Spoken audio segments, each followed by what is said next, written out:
Alrighty. So this is what we are here to see. Wow, let's have us a look-see.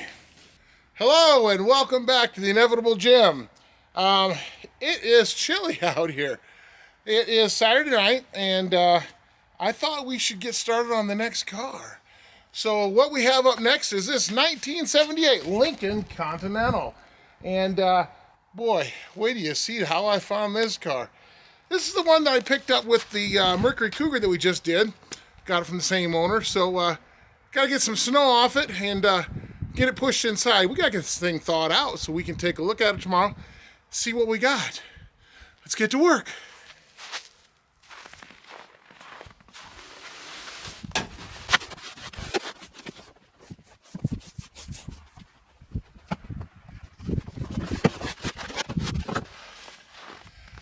All right, let's get it inside.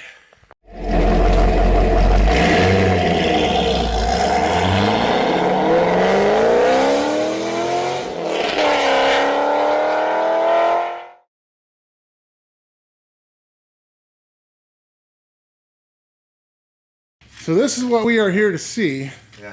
A 1979 Lincoln Town Car. Yeah. Wow, let's have us a look-see. Vinyl tops in perfect shape. This 1979 Lincoln Continental.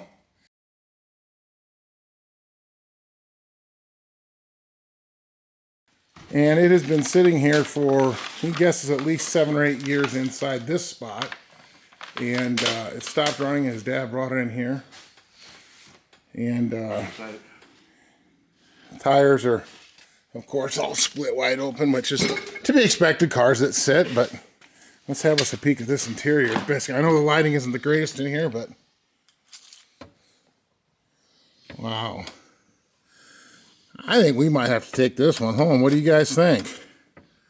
Wow. Take a look back here on the vinyl top. Vinyl top's really good, even down here at the base, because this, oh, it's got one little crack there. Overall, I can't even get to the other side because of all the stuff that's around this car, but yeah. Down low, dog legs. See if we can get this back door open just a skosh.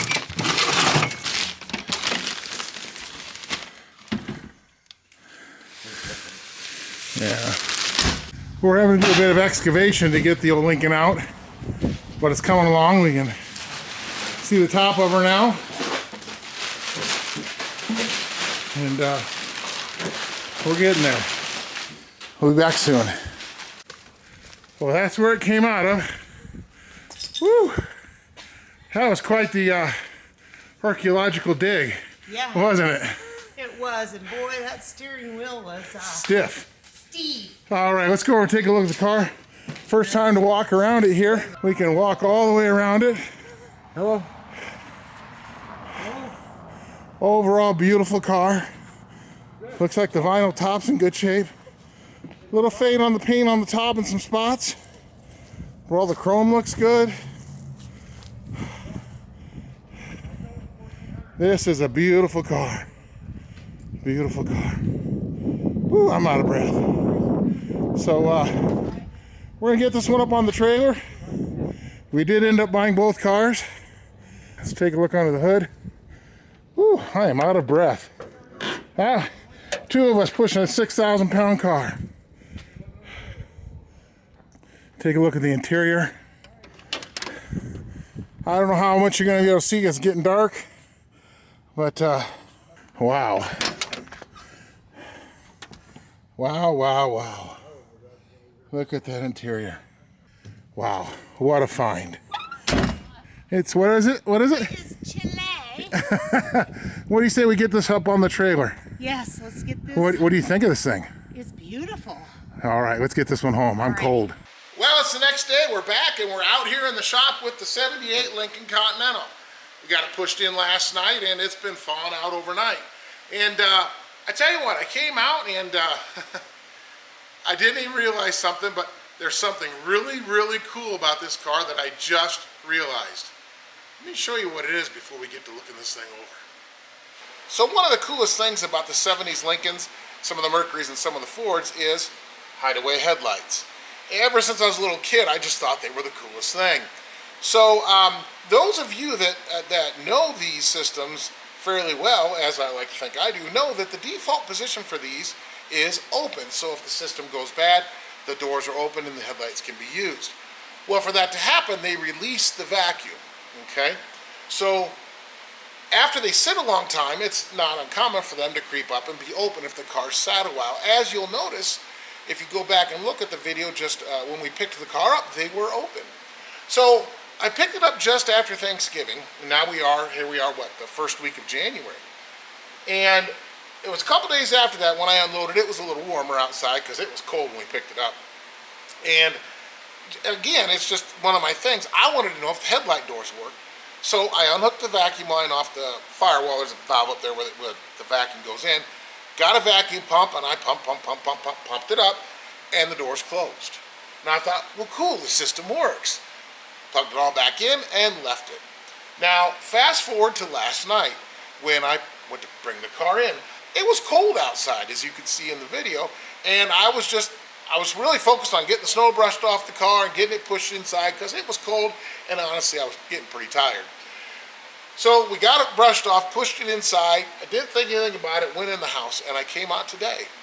And I was cleaning up a little bit, putting some tools away, getting ready to start on the car, and it just hit me. It's like, the doors are still down. Now, I can't tell you, first of all, how excited I was, and what that really means about this system. It means the integrity of the vacuum system for these doors is in excellent condition. And every once in a while you come across one of these that's the case. And every once in a while you'll come across one that's a beautiful car, all original, but they won't hold the vacuum for a day. So the fact that these are still closed, I'm excited. And you know what? I am kind of easily pleased. So this is cool.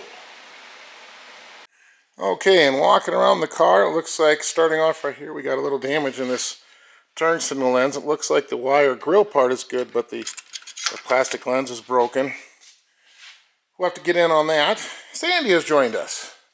Say hi, Sandy. You want to check out the Lincoln with us over here? Yeah, that car. Okay.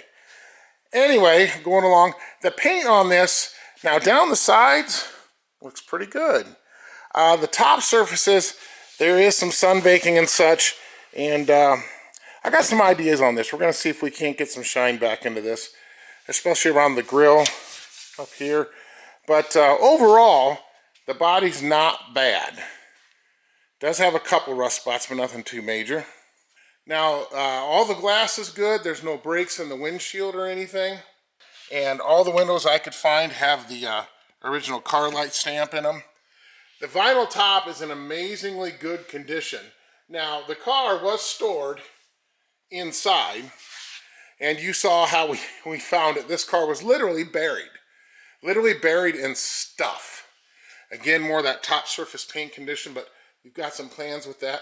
The only defects on the vinyl top I found is a couple spots where we got just a little bit of crow's foot cracking. There's like 3 or 4 of them I found on the whole car. But one of the things that's very, very common on these is to get a lot of rust underneath the vinyl here. And it'll manifest itself in some blistering spots. This, completely solid, no rust underneath the vinyl.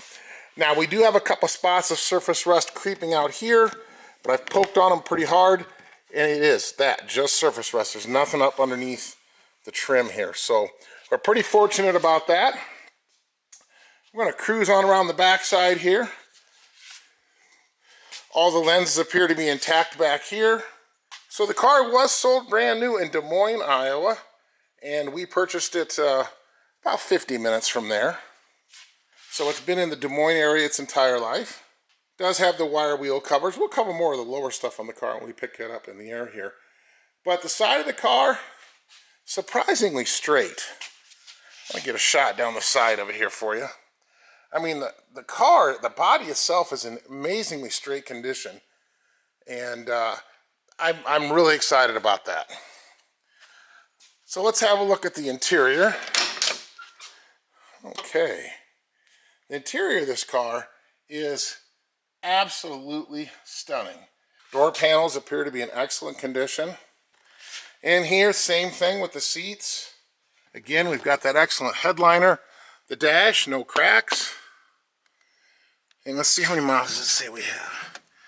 It says 95,697 miles on it.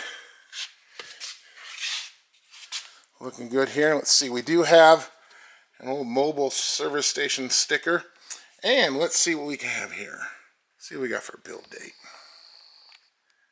Right there, January 1978. Let's pop the hood here. Okay, so we got the hood popped open here. And everything looks fairly complete. Not seeing a lot of missing components. Wing nuts missing. Of course, no battery. But a lot of the original labeling and such is all here. I'm liking that. Ooh, there's the original engine label. Let's see what we've got. It looks like we have 460 cubic inches of big block Ford power. Hydro boost brakes. That might be an issue because as I brought it in and we were turning the wheel, it did spit power steering fluid over the floor. Let's get the tripod set up. Let's see what we got for fluid condition. Okay, got you guys all set up on the tripod here. Let's take a look at some fluids. Oil. Yeah, it's got it. Ooh, she's black. Might even want to get this changed before we start it. I have a lot of confidence that it's going to turn over and not be frozen, only because it did sit inside. I don't know, it just doesn't seem too crusty, if you know what I mean. Now the wing nut's missing, so somebody's been in here, probably for the fuel issue. Let's check the power steering fluid. Yep, as I suspected, that's low. So we probably got problems with the power steering and the Hydro Boost brakes. Let's see if we got any coolant in this bad boy. Oh yeah, it's full and it's green. So that's very encouraging, not rusty colored. What do you say? Do we dare check the brake fluid? Let's have a look. Pop the reservoir cap off. See what we have. Ooh, she's stuck. Oh, there we go. We have fluid in both chambers. It's awful low on the rear brake chamber, the smaller one. Let's get us a clear hose and suck up some of this fluid in it and just, let's see how dirty it is. All right, let's get a little fluid in here. Oh, wow. Yeah, that's pretty dark. But a complete brake fluid flush is obviously on the docket for that. So, we'll put that back on there. Well, what do you say we pick it up a little bit, get it up about halfway, we'll walk around, let's see what kind of shape the body's in.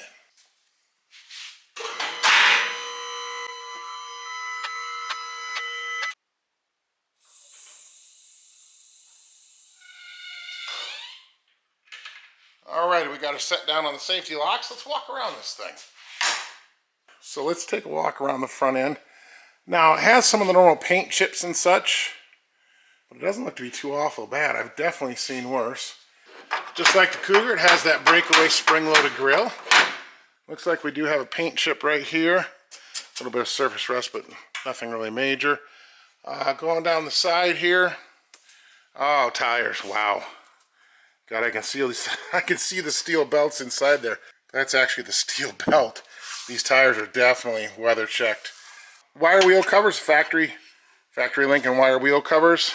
Front fender, we do have a little spot right here, a little rust hole right here. Very, very common on these to rust here. It's one of the very common spots, but let's face it, for the age, it's not that bad. All of our rocker trims here. Now, another place they'll rust really bad is right here, and also inside. You'll get big rust holes on these Lincolns right in here. Looks like we have just a little bit of something surface right there, but actually nice and solid. That's good. Yeah, the pinch welds here, excellent condition. Again, body's really good back here. Lower quarters, another spot that won't really rust as much, but it's paint chip really bad. Lots of surface scratches I see, but we're gonna get after that with a buffer and such. We'll take care of that. Another spot is on these taillights, right above these taillights right here, they'll rust a lot. A lot of times you see rust holes. I do see some surface rust around these, but we can clean that up and touch that up. It's not very bad at all. You know, we didn't get into the trunk. We'll have to get into the trunk when we bring it back down. Take a look at the inside here. Really looking pretty good. Bottom edges of the doors. And it doesn't even have an odd odor. The original tire pressure label here in the right rear door opening. Again, the door pinch weld, really good. Well, we walked around it midway up, so why don't you say we take this thing all the way up? Let's look underneath and see what we got.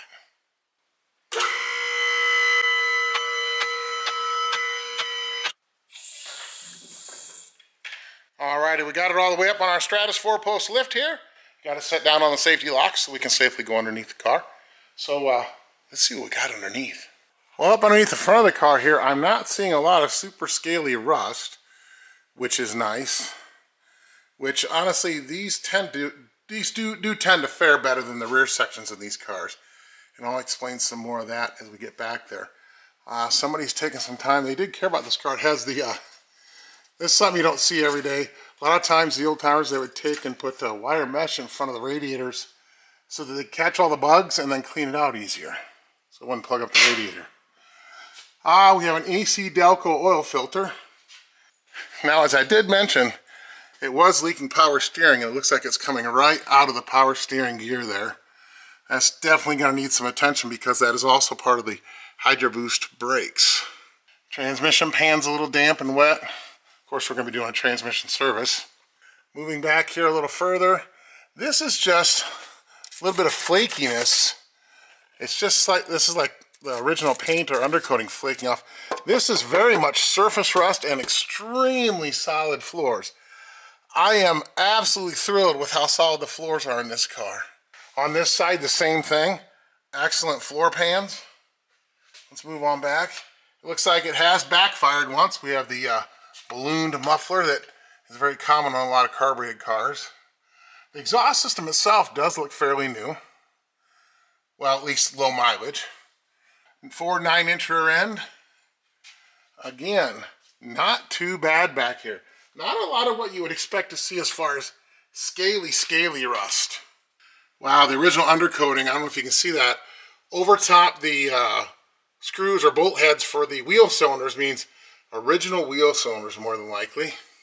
Gas tank, definitely original. Wonder what it looks inside. Wonder what it looks like inside. Like I said, it doesn't look too scaly on the chassis. Where you want to look at on these old full-size 70s Fords is right here. This rear bumper bracket, the piece that goes from the frame to the bumper, this piece here that bolts right along here. You see it has 2 bolts right here, and then the bracket itself. These will swell up like crazy. So what you want to do is you want to come back, if you're looking at any big full-size 70s Ford car, get back here, crawl underneath it, and if these are still in decent condition, chances are the rest of the chassis is going to be above average as well. If these are rotted or shot, you want to dig further and go farther forward and see what you've got. A lot of times you'll see these big old Fords with the rear bumpers hanging off or gone, and that's because these rot off right here. So not bad on this one. Typical Midwest scale, but I'm not too displeased with that at all. The quarter panel area here looks excellent. Let's get it down, and we got to get in that trunk, and I want to get in the glove box, see what we got for paperwork. All right, let's get in here and pop open this trunk, see what we got.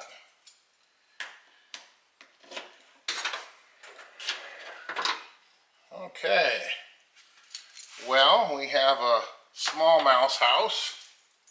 Put these in here so I don't forget them and leave them in the trunk. A couple original floor mats. Actually, all 4 of the original floor mats are in here. A tire iron, the original spare. Excellent. A couple Deep Cycle series batteries. I'm sure they're dead on the doornail. We'll recycle those, but all the original trim and panels and such are in here. Pretty nice. Well, come on in, have a look. So all the interior lining panels and such are in here. Spare tire covers in here. There's the original floor mats, so we'll be getting those out and cleaning them up.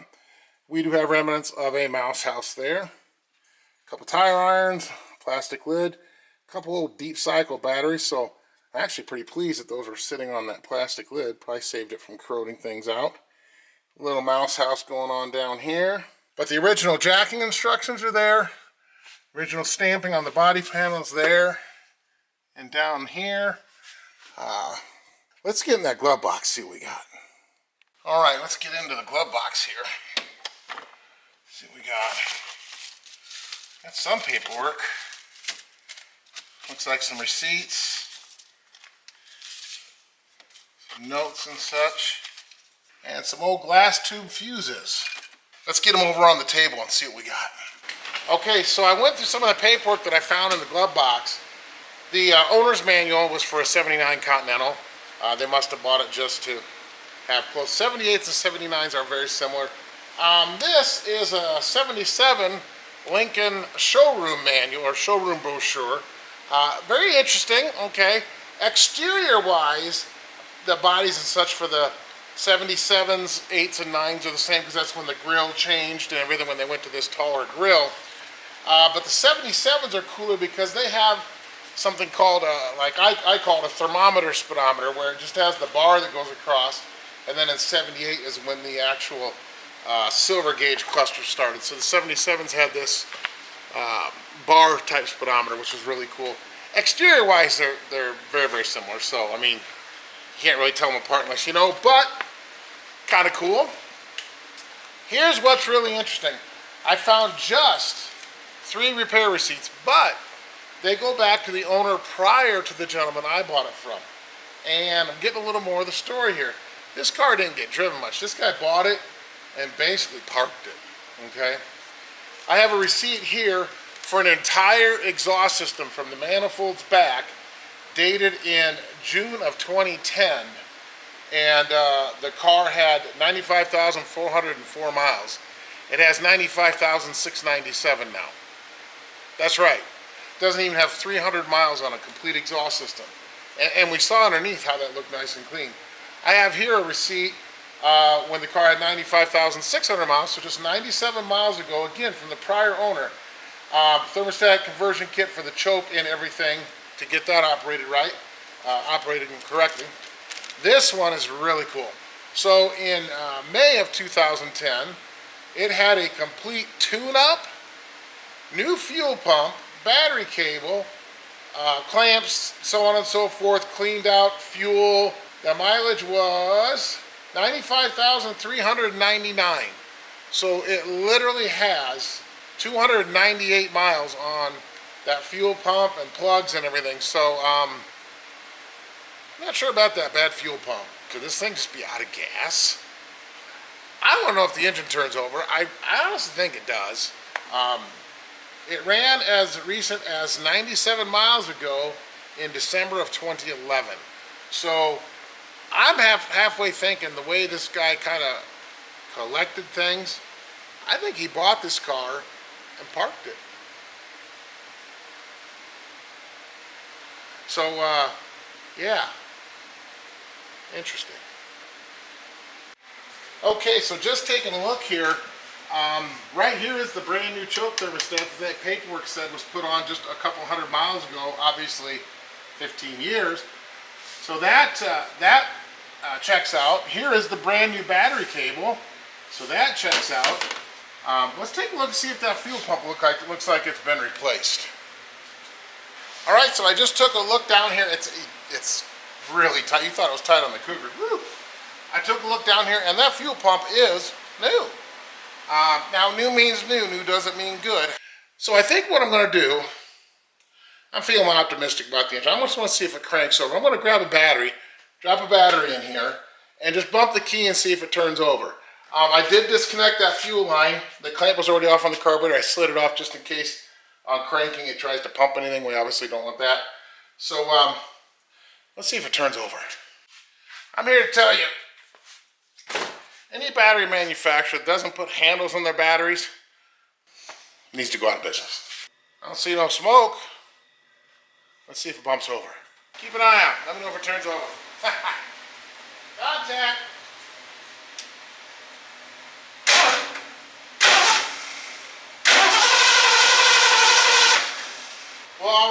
have a cranking engine. And since we know it just had a tune-up, gosh, just a few hundred miles ago, I'm going to assume it's got spark. Let's just throw a little fuel down the app and see what it does. What do you say? I'm game for it. Down the app.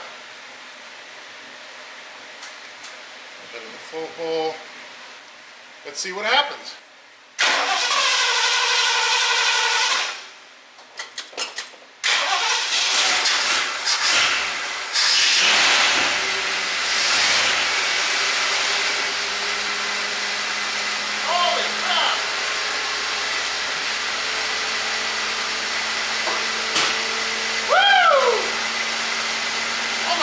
Listen to it. It's like butter. Oh my gosh, is that fuel pump pumping? No, nothing coming out of that fuel pump line. So it is not getting fuel. Listen to that thing run. Yeah, the fuel line's not hooked up and it's going to run out of whatever's in the bowl here any minute. I want to shut it off though. I don't like that dirty oil. We got to change the oil in this thing.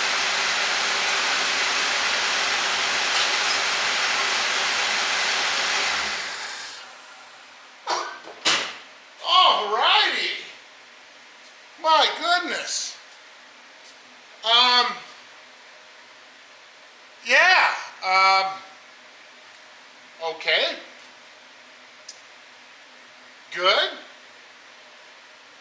Let's change the oil, because that oil was black as coal.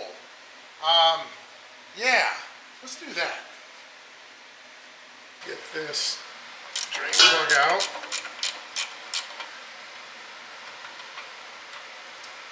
Oh wow, yeah, that is black, black, black. That is very, very black. Smells a little gassy too. I wonder, yeah, they were probably trying to get it running with pouring fuel down it or something. And we're going to let this drain down. We'll get the filter off of it, and yeah, we'll keep moving along. I'll get up here and change this oil filter. So I got my very specific oil filter wrench here. It's the one-size-fits-all wrench. Or if you have an oil filter that's fighting you, yeah, this one will always get it loose. Whew. Now when you guys put on your oil filters, don't go all gorilla. Good hand tight. You don't need to get on with that filter wrench and crank that thing to the moon. That doesn't do anybody any good. You know, I just got to looking as I was doing this oil filter, and right here, this is the fuel line that goes back to the tank. What do you say we take the clamp off right here and see if the line's clear or not? This rubber hose is hard as a rock. Oh. Oh, man. Oh, wow. Whew. So there's something coming out of it. Let's get the drain up here. There is some fuel coming out of this old line, and whew, oh, is it right. This fuel hose is pretty hard. I think what I'm going to do is I'm going to cut this one and patch in a new piece, but we'll see if we can't drain whatever's in this line and potentially in that tank.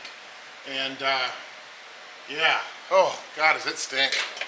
That gas is pretty old. Like the Cougar, this fuel line, she's a little hard. So I blew back through the line, and then I could hear it bubbling, so I gave it a quick, and then put the hose down here, and sure enough, it's draining that fuel tank. And I'm telling you, you can see it's got that yellow look. It smells about like varnish. Stinky. Wish you had smell-o-vision. You could enjoy this with me. Went ahead and grabbed a gas can and just ran the hose into there. That way I can take this empty gas can and dispose of it at the shop. So I'll let you know how much we get out of it when it's done draining. So I'll have you know that I ended up draining about 10 gallons of that old nasty gas out of this car. I got that into some gas cans. I'm going to take it to the shop so I can dispose of it properly. So get her filled back up with some fresh dinosaur juice here. I am using the Rotella T4. It does have some of the zinc and stuff in it. Yeah, I know it's not the exact right amount and such, but I have a ton of this to use up, and honestly, the oil was so dirty in this thing, I'm going to be doing another oil change here pretty soon anyway. So, I did a couple lives over the last couple days, live streams, and checking the signal strength out here in the garage. Wanted to see if it was going to work out. And I was very fortunate to have some of you join me. I had about 50-some people on each one. One I did in the middle of the afternoon on Friday, kind of a completely impromptu thing. And then, so I did another one last night, so those of you that couldn't join during the day on Friday could be a part of the live. So I want to thank everybody that joined in on that. Now, if you're like, Jim, I didn't even know you did a live. Underneath our videos, there's a little bell thing. You gotta click that bell, that's the notifications. And what that'll do is, every time I have a new video or I'm going and having a live, it'll notify you so that you can join on in. So, I wanted to thank everybody that did. I appreciate it. It was a lot of fun. If you didn't catch those, you can go back there on the channel and you can watch them. Although they're recorded, you can watch them. But a lot of fun. I'm going to be doing some more of those as we go forward and sharing a lot more readers' rides, viewers' rides. And it was a good time, good time. So we're going to get this oil filled up. I'm going to put a little more gas in this carburetor. We're going to run it a little more just to get the oil pressure built up. Now, let's be honest. Even though that we have that paperwork and that fuel pump is only a few hundred miles old, it's obvious it wasn't working because just by me unhooking the line, starting to take the line off, it was dribbling some fuel, although it was nasty fuel. So the fuel pump obviously isn't pumping because we have it disconnected up here. We had the car running for about a minute. Nothing came out, so gonna have to get a fuel pump for it. So I did also notice that the power steering is leaking. I told you that when we pushed it in, steering it back and forth, there's power steering fluid all over the floor. It's coming right out of the steering gear. So I'm gonna have to get a hold of O'Reilly, see if we can get one of those ordered up. I'll get a fuel pump picked up. And so those are going to be some of the first repairs, and then we'll see if this carburetor is going to be okay. If not, we'll get that rebuilt as well. First thing we got to do also is we got to get some tires on it. I already have the tires, and I'll get this jacked up in the air. We'll get the tires knocked off, get them to the shop. We'll change those, but let's finish up this oil change and run it again.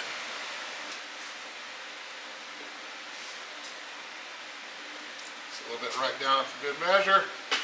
Let's fire it up. Get the oil pressure built back up. Get the headlights working. Oh yes! That's Kid's Christmas! Oh man! I love me some vacuum hideaway headlights. Look at that! Look at that! Woohoo! One of my favorite things about these 70s Lincolns. Alright. Honestly, I don't know if I'm more excited about the hideaway headlights or how well the engine runs. Yeah, see, that's what I was afraid of. It's almost black again because that oil that was in here was really, really dark. It was extremely fuel fouled. So, what I'm going to do is, this has got some good lubricity, but it's already black. So we're going to change the oil again, probably after we run it just only a few more minutes. Now that we go, you want to come in, Sandy? Come on. Come on, up. Sandy wants to join us. Hey, poopers, how are you? Say hi to everybody, Sandy. All right, come here. Lay down by Daddy. Come here. Come over here, sweetie. Go. Good girl. Sandy wanted to come in and check the accessories too. So I just want to turn things, just see what electrically works. Got the key on. Let's see if the power antenna works. Oh my gosh, yes. The power antenna works. Cool. Let's check some power windows. Woo, gotta lube that door. Driver's power window goes down. Oh, front, passenger front does not. Passenger rear works. Driver's rear works. Most important thing, let's see if we got tunage. Oh, we got sound. Empowering Hawkeye to do energy right. Yes. So the radio works. How about the cooling? Let's see about the HVAC fan. Wow. Listen really close. I'm going to go across the AC. Did you hear that click? The AC compressor's trying to engage. There's heat. Got a blower fan. Of course, the clock's not working, but that's not uncommon. They never do. Ooh, got a horn. We did try the lights. The wipers are halfway up, so there's something goofy going on there. And the switch, yeah, there's something wrong with the switch. We're going to have to do some work there. It is definitely broken. So I know the wiper switch is broken for sure. I don't know what that's like, an extra light he added. Let's see if it's got a trunk release button. Yep, that works. Lighter. Okay, let's see if it's any good. Oh, power seat. Forward, back. Yep, tilt up, down, front tilt. Oh yeah. Okay. Did we get a lighter? The lighter works. The lighter works. Excellent. All right, so yeah, we're batting pretty good on this one. Okay, let's shut it off. Good girl. I'm being notified by somebody. Yep. Is it time to go into the house? Is it time for dinner? Welcome back to the Inevitable Gym. It is the next night. Look who decided to show up. Yeah, look what the cat drug in. So this is the first time Richie's had a good chance to look at the Lincoln somewhat close. And thoughts? I was lied to. How so? I was told it had a 400 and it had a 460, therefore I'm actually happy. Yes, it has a, like you like to say, a bigger block. Bigger block. Bigger block. So Richie is happy. So what we have on tap for tonight, we're going to get it up on stands. We're going to get the wheels and tires off. We're going to get the new fuel pump installed. We got a new fuel pump. Also, I got a seal kit for the steering gear. We're going to try to dig into that and see what we got going. And then we're going to get a good look at the brakes and such. Probably do another oil change because the oil's already really dirty, which I knew we were going to have to. And that's about it. So, you ready to get started? Yeah. Let's do it. All right, so we got the car halfway up. Richie's digging in on the fuel pump right now. We're going to get that off. And I'm going to watch him work a little bit for a change. Anyway, fuel pump first. And then we're probably going to drain the oil again, change the oil while we got it up. And we'll check back when we get a little farther along. We're actually going to jump on and do a live right now. We decided we're going to do that. So if you see the live, you'll see a little bit of this. Okay, we were on here to change the fuel pump, and Richie discovered that. Somebody got the wrong one. Yeah, let's put an electric pump on this and fire it back up. So I'd like to let it run just a little bit longer to see what we got. So we're going to put the old electric pump in line here. We're going to get this wired up and run some hose up top, and then we're going to fire it up, let it run a little longer. We did just change the oil one more time because that oil was really dirty. And we'll be right back when we get ready to fire it up. We're going to go ahead and put some fuel in this thing, fresh fuel. We have the electric fuel pump hooked up since somebody, aka me, ordered the wrong one. Let me hold the Funel. You're, oh jeez, already over the floor, Richie. So once we're going to get a little gas in this, and then we're going to run the electric pump and make sure that line's flushed out good before we hook it up to the carburetor. Let that drain into there. Alright, we're going to hook up the electric fuel pump here and see what gets pumped out. Hold it up and see what we got. Ooh, still nasty. Well, we'll go until the smell gets better. How's that? I like it. Yeah. You like the smell of nasty gas? Yeah. So hopefully we can pull some fresh fuel up here. Does that smell any better now? Nope. Alright, we're going to go ahead and hook the line up to the carburetor. See what we get, and we're going to try to run it off that. First thing I want to do is I want to see if the needle and seat's going to seat. Because so far we've only filled the float bowl. I got the carburetor tuning wrench, float tuning wrench for you. You want to wrap on the front bowl, lift the air cleaner up. Yeah, slide it back.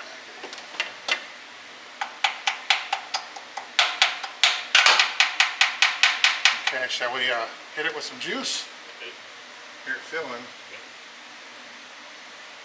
But does it overflow? Yep. Oh yeah. So the float is stuck. Let's see if it'll even run on that nasty stuff. We'll leave the fuel pump off. Contact.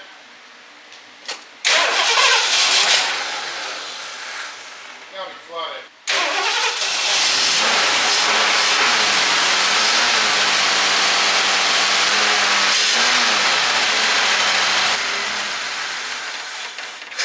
Oh crap. Ran out of gas. Why don't you go ahead and fire it up? I'll turn the fuel pump back on. Alright. Well, it's running. And it actually isn't running too awful bad. That gas is still not the greatest, but it's pulling from the pump. Pulling from the tank. We'll rev it up a little. Yeah. Let's see what we're getting for. You know what? We probably should just get that rebuilt.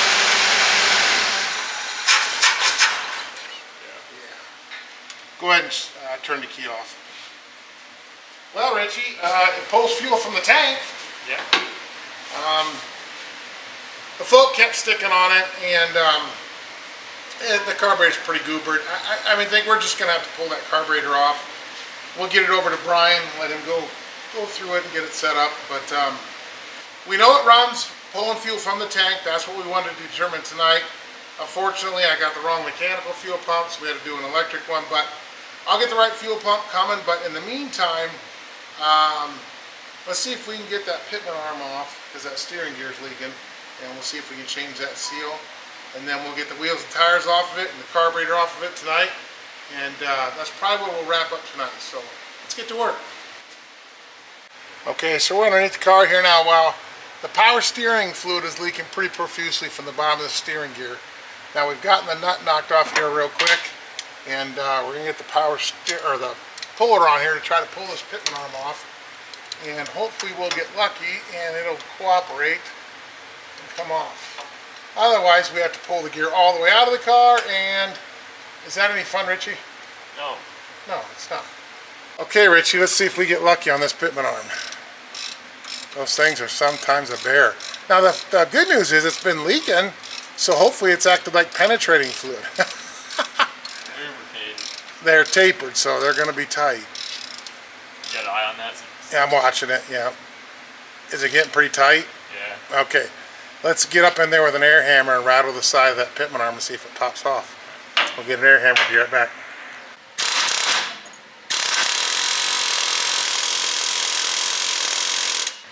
Let's rattle it again.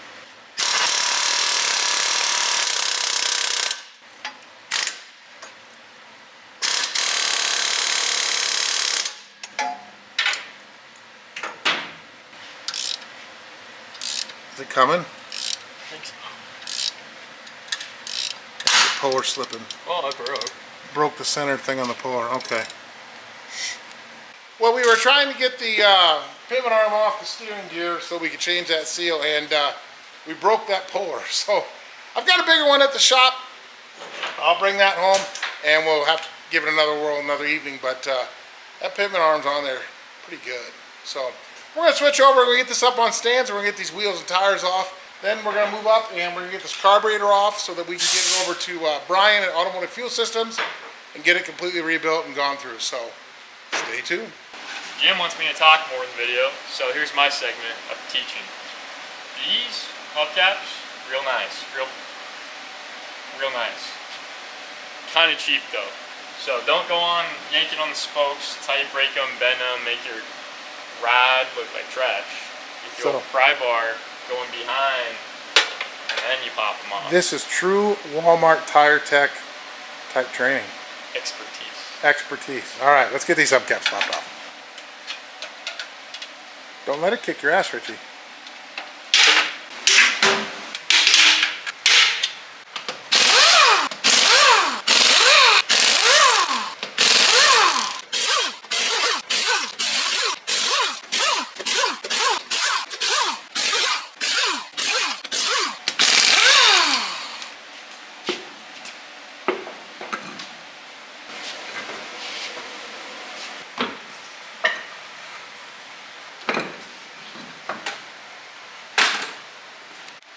All right, so let's have a look at what we got for brakes here. And Richie, look at this rotor. Shiny. That's that rotor isn't that old because that was covered up by the wheel. One thing we did notice when we pulled this off was that it had, somebody had lost the factory bolt here. So we thought, well, let's take that out because I've got a factory bolt. And Richie broke it off. I blame Jim. Well, we had to try to get it out. So we're going to have to drill and tap that. That ain't so big of a deal. I do have new brake hoses coming. Those do look dry, but luckily, look at this brake line. That thing should not have a problem coming apart, so good news there. Let's look at the brakes on the other side, Richie. Look at these rotors, man. They don't even need turned. Just a little scuff to clean up. The pads are new. The calipers are dragging a bit. I'm going to get new calipers. We do have new hoses, like I said, coming. This line looks a little sketchier. We'll soak that one down tonight. On the bright side. Yes. That's not good. Oh, this one isn't?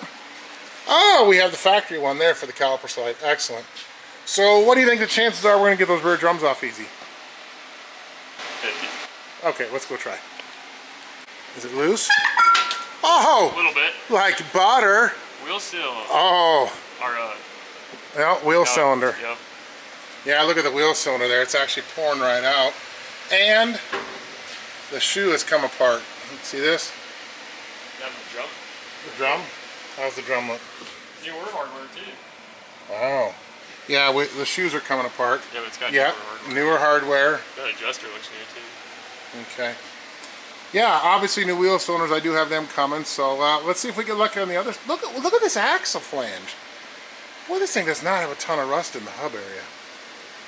All right, let's check the other side. Okay, sir, are you feeling lucky on this side too? Nope. Come on, give it the old college try. Didn't work. No, come on. Is it loose? Hey, we don't need the air hammer. Come on, you got it. Check it out. All right. Yeah, gooey again. Yeah. Here, grab the light here and get it on that. Oh yeah, she gooey. Gooey, gooey, gooey. Yes, we're going to be doing some rear shoes and wheel cylinders. Drum's not all chewed up, dirty, but not chewed up. We'll probably clean that up and run it. I don't know that we want to remachine it. It's got a lip on the drum? Nope. None. Oh yeah. We're just gonna clean them. We're gonna need shoes, wheel cylinders.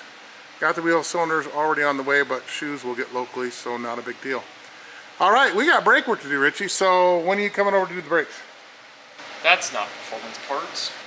I know it's not performance parts, but I'll work on the brakes, I promise. All right, let's get that carburetor off, shall we? Okay. Go ahead and get this carburetor taken off so we can get it cleaned out and get the sticky float fixed and get a new fresh kit in it. It's pretty gooey on the outside, isn't it, Richie? Yeah. I wonder if those gaskets are probably old and they're going to seep and leak if they haven't already. So we're going to put this in a special treat for you, Turbo Richie mode.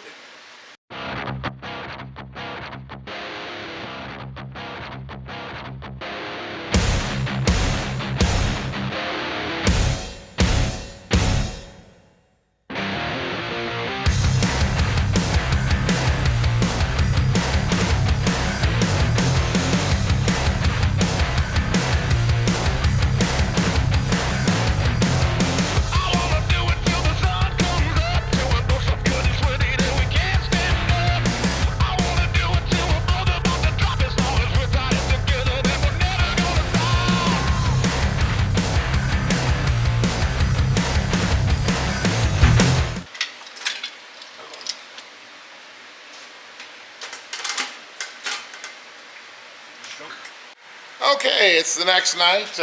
Rich and I wrapped up last night with getting the carburetor off the car. So tonight, I want to do a few things before we get all the brake work started. One of the things is, you saw when we removed these brake drums, how much crud is in here. And so what we want to do first is rinse all this off, because you don't want to get it all in the air. So it's safe to take it apart and work on it. So we're going to rinse these off and then let them dry off until we get back to doing the actual rear brakes. You just got your shot of Turbo Richie, so here's your shot of Turbo Jim cleaning off those rear brakes.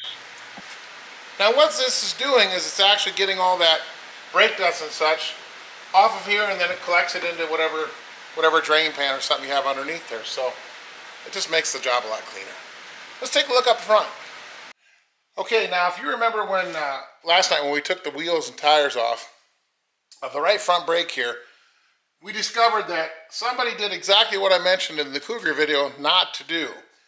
They had obviously ruined this bolt and they just crammed something else in here to try to hold it. Well, it broke right off when we were looking at it. So what we're gonna do is we're gonna go ahead and take the punch. We're gonna get this caliper off out of the way, and we're gonna have to get in here and drill this out. Now, when it comes time to take pressure off disc brake calipers, honestly, if you're going to save the calipers, you want to push the piston back, you can use this method. When you get this slide out, the caliper will come right off.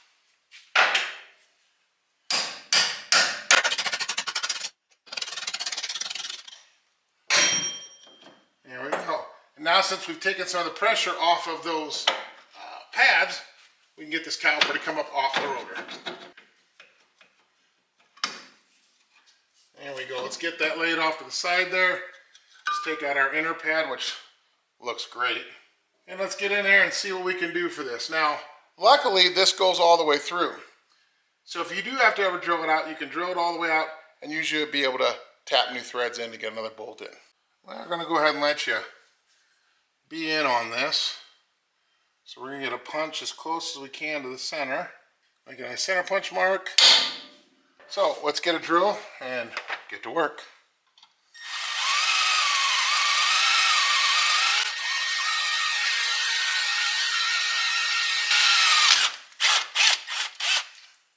All right, well, we got that through, so we can get this hole cleaned up. Let me go get some taps and see if we can tap these threads. I got a tap set up here, and we're going to drill it out just a skosh more.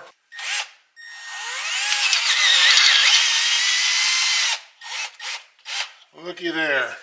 Out the other side comes, or the right size drill, comes the broken threads. I don't know if you can get I hope we can get this on the camera here. And looky right here. Pulled the threads right out of the hole. That's pretty cool. All right, let's get this thing fixed. 5/16 by 18 coarse thread. So I got the proper tap here and a tap socket. We're just going to run through here, clean them threads back up, and get a bolt back in here. It wasn't too hard to get the tap through here because I was very successful in grabbing that busted off part and spinning it out the back side. So pretty fortunate we're not having to really cut a whole lot of new threads, but we are getting the spindle fixed right back up. Show you what we got here in a second. And that's what you end up with right there. Nice clean threads once you take your time, drill it straight, and clean them threads up.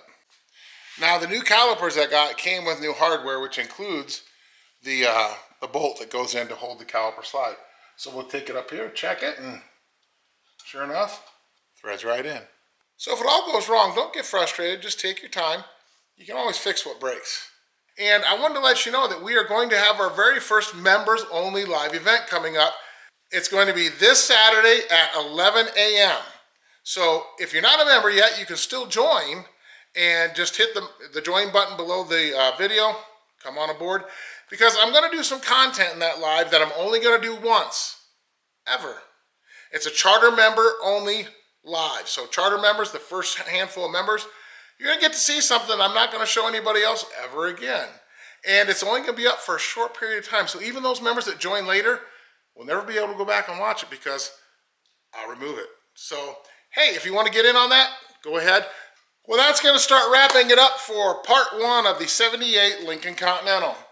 So what have we learned about this car? First of all, we've learned that this car actually had some pretty decent maintenance from the prior owner before the gentleman I bought it from, with those receipts we found in the glove box. It's had a lot of extensive service and repairs, literally just hundreds of miles ago, albeit 15 years. Once we started digging into it, we can see recent brake work, we can see recent exhaust work, we can see lots of recent maintenance. We've learned that the engine not only turns over well, but it runs actually pretty good. It runs off its own fuel system. Now, albeit I didn't get the right fuel pump, my mistake, but the correct fuel pump will be here tomorrow. Speaking of parts, I know we didn't do a lot on camera tonight, but I have been doing quite a bit off camera. I've been going through all the parts that showed up, made sure we have what we need, making a small list of things that I still have yet to get. Got the wheels and tires, the new tires mounted on the wheels. They're all mounted up, balanced, ready to go. Obviously, we don't have them on the car yet. But this car is laser straight. It's got a great body. And honestly, it has been almost protected in that building. Although, even though it was buried in all that stuff. Now, we've had to change the oil a couple of times because I think somebody was messing with it and was dumping fuel down it, trying to get it to run. And the oil was extremely fuel fouled and black. So we've changed the oil a couple of times. We've run it on that. We've drained all the old gas out of the tank. We've put some fresh in. We did have it running last night, but the fuel in the carburetor, it kept trying to overflow. The carburetor desperately needed some service. So we have the carburetor off. It's over at Brian's shop. Now, Brian is a great carburetor guy. If you need any carburetor service, you can actually ship them in and he will work on them. Brian at Automotive Fuel Systems in Marion, Iowa. And reach out to him. If you got a carburetor you need work, man, he is the carburetor guru. So reach out to Brian, and we also want to thank him for taking care of the carburetor on the 78 Lincoln Continental for us. We hope to get that back in a couple days so we can put it on as well. So next time, tune in where we're going to go ahead and finish all the brake work that this car needs. We got some blown out wheel cylinders and such. We've already fixed the broken bolt here. We're going to get new hot lines and such in it. We are also going to get that steering gear sealed up. Going to get the correct fuel pump on the thing. We're going to get that carburetor back on as soon as we get it back from Brian at Automotive Fuel Systems here in Marion, Iowa. We also have coming up making this thing look good. I mean, you saw when we walked around it. It's got a beautiful vinyl top. It's got pretty decent paint, except on the top surfaces, but I got some plans for that. The interior is beautiful in this car. We found some excellent documentation on the car. It's gonna be a fun one to get going. So stay tuned, because in the next video, I promise we will be taking this car for a ride. So if you'd like to reach me, you can email me at theinevitablegym@gmail.com. If you'd like to send me a picture of your ride and what you're working on, I'd sure love to see it. If you want to actually send me anything to a physical address, it's down in the description. And merch, we have hats, shirts, and stickers. Go to theinevitablegym.com and place your order. Until then, go out in your garage, work on your project, or find something to do and clean up the one that's already done. In any event, go out there, do something, and have some fun.